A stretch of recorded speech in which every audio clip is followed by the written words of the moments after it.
नमस्कार, आप सभी का स्वागत है आप सभी के अपने चैनल जय गुरुदेव उत्तराखंड पर। आशा करते हैं कि आप और आपके परिजन सभी स्वस्थ होंगे। इसी कामना के साथ आइए बढ़ते हैं आज के इस दिव्य क्रमांक की ओर। कभी आपने ध्यान दिया है, कुछ बातें ऐसी होती हैं जो अगर रोज बोली जाएं तो वो शब्द नहीं रह जाती बल्कि शक्ति बन जाती हैं। आज का विषय भी ऐसा ही कुछ है, जो रोज बोलें 3 बातें और 12वें दिन स्वयं हनुमान जी आपको मार्ग प्रशस्त कराएंगे, यानी कि जीवन के आगे का रास्ता वो स्वयं खुद आपको खोज के बताएंगे। ये दावा नहीं है, ये अनुभवों, ग्रंथों और संकेतों का निष्कर्ष है। इसीलिए अगर आप तक भी आज का ये क्रमांक पहुंचा है तो श्री हनुमान जी और महाराज जी की मर्जी है कि आपके जीवन में जो चल रही कठिनाइयां हैं उनसे आपको निजात मिले और आगे के मार्ग आपके प्रशस्त किए जाएं। तो इसीलिए क्रमांक को बड़े ध्यान से आपने सुनना है, क्योंकि क्रमांक के ठीक अंत में हम आपको वो विधि बताएंगे जिससे आप जान पाएंगे कि हनुमान जी ने आपके लिए आगे क्या सोचा है। तो आइए प्रारंभ करते हैं आज का ये दिव्य अध्याय। सबसे पहले आपको इस क्रमांक के रहस्य की भूमिका को समझना होगा। जैसे कि हमारे सनातन परंपरा में हनुमान जी को संकट मोचक कहा गया है, लेकिन बहुत कम लोग जानते हैं कि हनुमान जी केवल संकट नहीं हरते, वो भविष्य का मार्ग भी प्रशस्त करते हैं। श्री वाल्मीकि रामायण, श्री तुलसीदास कृत श्री रामचरितमानस और श्री आनंद रामायण, स्कंद पुराण, इन सभी में हनुमान जी की शक्तियों का अलग अलग वर्णन किया गया है। लेकिन इन सभी ग्रंथों में एक बात सांकेतिक रूप से छुपी हुई होती है कि कुछ विशेष शब्द यदि नियत क्रम और नियत समय पर बोले जाएं तो हनुमान जी स्वयं संकेत देने लगते हैं। रोज बोलने वाली 3 बातें ध्यान दीजिएगा। यहाँ हम पूरी प्रार्थना भी आपको नहीं बताएंगे, क्योंकि प्रार्थना का जो मुख्य विशेष क्रम है वो आपको क्रमांक के अंत में पता चलेगा, और साथ साथ आपको यहाँ पर बताई जाएंगी 3 वो बातें जो आपके जीवन से जुड़ी हैं। पर ये 3 बातें आपको बड़े ध्यान से सुननी है। आइए बात कर लेते हैं वो 3 बातें जो आपको जीवन में अवश्य प्रयोग लानी चाहिए। पहली है स्वीकार करना, यानी कि मैं अकेला नहीं हूँ। दूसरा समर्पण, कि मेरा अहम यानी मेरा अहंकार रास्ता नहीं रोक रहा है। और तीसरा है अनुरोध, कि मुझे सही दिशा दिखाई जाए। ये वो 3 बातों के मुख्य विशेष भाव हैं जो आपको समझने हैं। इन तीनों को 12 दिनों तक एक ही समय एक ही स्थान पर बोला जाता है। 12 दिन क्योंकि हनुमान जी की साधना में 12 अंक संक्रमण का सूचक है।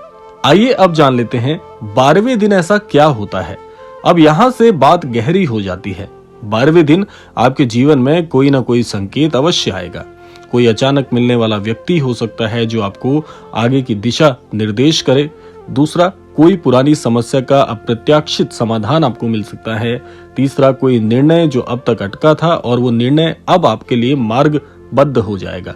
अगला, या कोई स्वप्न के माध्यम से आपको कोई संकेत मिलेगा जो साधारण नहीं होगा, बल्कि प्रत्यक्ष आपको बताया जाएगा बकायदा कि जीवन में ऐसे आगे बढ़ना है।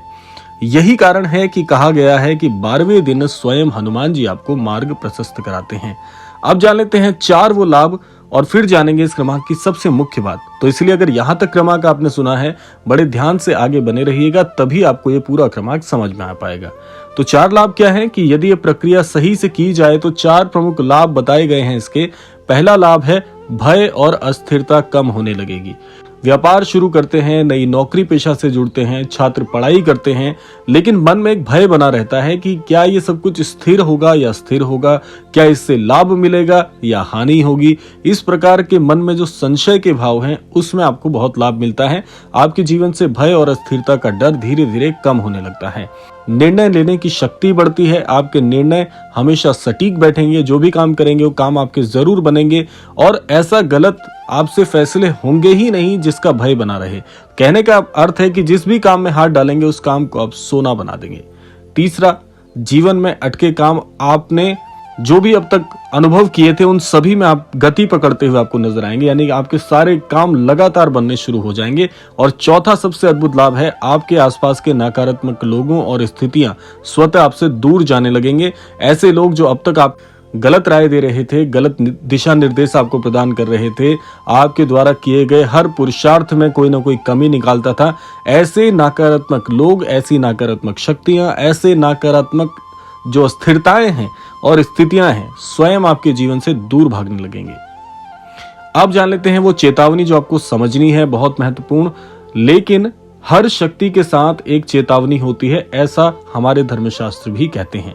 यदि ये प्रार्थना किसी को हानि पहुंचाने, बदला लेने या अहंकार बढ़ाने के लिए की गई तो परिणाम इसका उल्टा भी हो सकता है, जो अब आपको हम बताएंगे।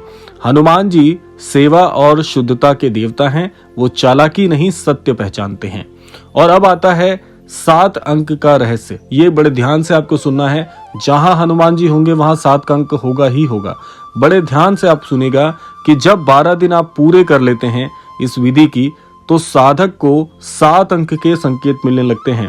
तो बार बार 7 का अंक आपको दिखने लगेगा। समय देखेंगे वहां भी 7, कहीं पर आप जा रहे हैं 7 की संख्या आपका पीछा छोड़ेगी ही नहीं। यह आपका ध्यान आकर्षित करने के लिए है कि हनुमान जी की शक्ति काम कर रही है, या किसी निर्णय में बार बार 7 से जुड़ा हुआ संकेत मिलना। शास्त्रों में 7 के अंक को दैवीय स्वीकृति का अंक कहा गया है, अर्थात अब आपका मार्ग खुल चुका है। तो 7 का अंक बहुत ही प्रत्यक्ष सकारात्मक संकेत होगा कि आपके काम बनने लग जाएंगे। आपको 7 का अंक इसलिए भी ये ब्रह्मांड दिखाता है कि आप हनुमान जी से जुड़ चुके हैं। जो प्रयोग आपने किया है वो सफल हो रहा है। और अब अंत में वो रहस्य आ गया है जो आपने यहाँ तक इस क्रमांक को सुना है। अब हम उस गुप्त ग्रंथ का नाम लेते हैं जिसका उल्लेख बहुत कम जगह पर मिलता है, लगभग ना के बराबर है। इस ग्रंथ का नाम है मारुति रहस्य दीपिका। ये कोई प्रचलित ग्रंथ नहीं है। इसी में हनुमान जी की एक 3 वाक्यों की चौपाई रूपी प्रार्थना लिखी गई है, जिसको सार्वजनिक वर्णन आपको कहीं भी नहीं मिलेगा। बहुत कम लोग इस चीज को जानते हैं। मुख्यतः आपको बहुत ही दिव्य साधु संतों से ये ज्ञान मिल सकता है। और उसी प्रार्थना का एक संकेत आज इस क्रमांक में हम आपको बताने वाले हैं। ये प्रार्थना भयनाश, मार्गदर्शन और अनंतकरण के बल को जागृत करती है। इसी प्रार्थना के 12 दिन के पाठ के बाद 7 अंक की शक्ति सक्रिय हो जाती है, यानी हनुमान जी की प्रत्यक्ष शक्ति आपके जीवन में प्रभावी हो जाएगी। और उसके बाद हनुमान जी स्वयं आपके जीवन के अगले मार्ग को प्रशस्त करते हैं। तो ये वीडियो किसी भी प्रकार से आपको भयभीत करने के लिए नहीं है, ये आपको जगाने के लिए है। जो अंत तक यहाँ पहुंचा है वो केवल दर्शक नहीं, संकेतों को समझने वाला व्यक्ति भी है। तो वो प्रार्थना कुछ इस स्वरूप में है। आइए पहले जान लेते हैं कि वो प्रार्थना क्या है, और फिर जानेंगे इस प्रार्थना का अर्थ क्या है, और फिर हम जानेंगे कि इस प्रार्थना को करने की विधि क्या है। आइए सबसे पहले सुन लेते हैं कि वो प्रार्थना या गुप्त प्रार्थना क्या है, और इसे आप डिस्क्रिप्शन बॉक्स से भी प्राप्त कर लीजिएगा। प्रार्थना आती है, नाहम कर्ता न मे मार्गो त्वमेव पथ दर्शकम कपि श्रेष्ठ, यत्र भ्रांतिर्भयम क्लेशम तत्र त्वम दीप वदेसी, मारुते अग्रे नये मां राम कार्य पथे सदा। तो ये जो प्रार्थना है ये संस्कृत में उपलब्ध है और ये चौपाईबद्ध है। आइए जान लेते हैं पहले इसका भावार्थ क्या है। पहली पंक्ति कहती है कि अहंकार का त्याग करो, यानी मैं करता नहीं, मार्ग तू ही दिखाने वाला है। दूसरी पंक्ति कहती है कि संकट में प्रकाश, यानी कि जहां भ्रम और भय है वहां हनुमान दीपक बनते हैं।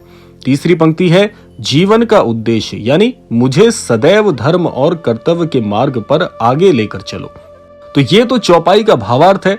आइए अब जान लेते हैं इसकी साधना के संकेत कैसे आपको जीवन में लेने चाहिए। जैसा इस क्रमांक में आपको बताया गया है कि 12 दिनों तक आपको ये जो प्रार्थना है ये करनी है। इसे करने का 2 समय है, या तो आप प्रातः काल में कर सकते हैं या संध्या काल में कर सकते हैं। इसके लिए आपको एकांत स्थान पर बैठकर इसका जो अभ्यास है या जो प्रार्थना है उसे करनी चाहिए, और कम से कम 3 बार पाठ आपको इसका करना है। ये पाठ कोई मंत्र नहीं है, ये मार्ग प्रार्थना है, यानी कि आप अपने जीवन में श्री हनुमान जी से मार्ग प्रशस्त करने की प्रार्थना कर रहे हैं। इसीलिए इसका प्रभाव संकेतों और निर्णयों में दिखता है। और इसके लिए जैसा मैंने आपको पूर्ववत बताया कि 7 का अंक जैसे ही आपके इस प्रयोग के बाद आपको दिखने लग जाए, आप समझ जाइएगा कि आपकी प्रार्थना सही तरीके से श्री हनुमान जी तक पहुंच गई है। और आप अब श्री हनुमान जी के संकेतों का इंतजार करिए। जैसे ही आपको श्री हनुमान जी के संकेत मिलने शुरू हो जाएंगे, आप जान पाएंगे कि ये प्रार्थना ने अपना काम कर दिया है और हनुमान जी ने आपकी सहायता के लिए आपके मार्ग प्रशस्त करने को चुन लिया है।